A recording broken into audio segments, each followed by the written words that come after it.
চাঁপাইনবাবগঞ্জের সীমান্ত এলাকায় দুই দেশের স্থানীয়দের মধ্যে গতকাল দিনভর সংঘর্ষের পর পরিস্থিতি এখন স্বাভাবিক। তবে ফসলের মাঠে কাজ করা নিয়ে উৎকণ্ঠায় কৃষক। পরিস্থিতি স্বাভাবিক রাখতে টহল জোরদার করে এবং এলাকাবাসীর সঙ্গে মতবিনিময় করেছে সীমান্তরক্ষী বাহিনী বিজিবি। এদিকে সীমান্তে আর আপোষ নয়, অধিকার বুঝে নিতে কাউকে ছাড় না দেওয়ার হুঁশিয়ারি দিয়েছেন স্বরাষ্ট্র উপদেষ্টা। পাশাপাশি বিরোধের বিষয়টি দুপক্ষের মধ্যে আলোচনার মাধ্যমে সমাধান হবে বলেই আশা তার। গাছ কাটা নিয়ে চাঁপাইনবাবগঞ্জের শিবগঞ্জ উপজেলার চৌকা সীমান্তে উত্তেজনা সৃষ্টি হয়। শনিবার দিনভর সংঘর্ষের পর পতাকা বৈঠক করে বিজিবি ও বিএসএফ। এমন উদ্ভূত পরিস্থিতির কারণে দুঃখ প্রকাশও করে ভারতীয় সীমান্তরক্ষী বাহিনী বিএসএফ। রবিবার সকাল থেকে সীমান্ত এলাকায় পরিস্থিতি অনেকটাই স্বাভাবিক। ভোর হতেই সীমান্তবর্তী মাঠে কাজ শুরু করেন কৃষকরা।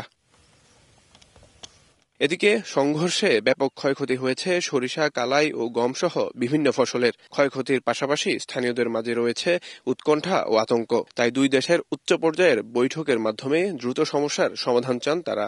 সীমান্ত এলাকায় উত্তেজনা বিরাজ করছে, আতঙ্ক বিরাজ করছে। সাধারণ কৃষক ঠিকভাবে সীমান্ত এলাকায় আর ক্ষেতের এত জমিতে কাজ করতে পারছে না। এখন কোনো সংঘর্ষ নেই, তবে আতঙ্ক বিরাজ করছে যদি সীমান্ত আবার যদি কিছু হয় বা তারা যদি পাল্টা কোনো আক্রমণ করে, এজন্য আতঙ্কের মধ্যে আছে।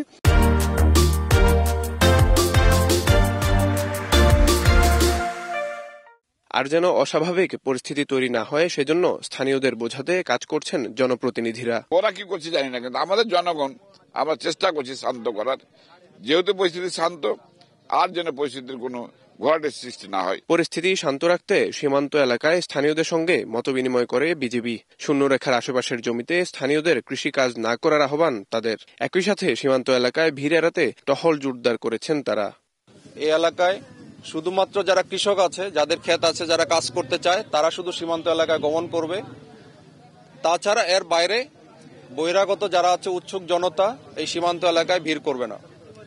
এবং এই এলাকার জনগণ আরো নিশ্চিত করেছে যে বিনা প্রয়োজনে সীমান্ত এলাকায় শূন্য লাইনে গমন করবে না এবং শূন্য লাইন অতিক্রম করবে না।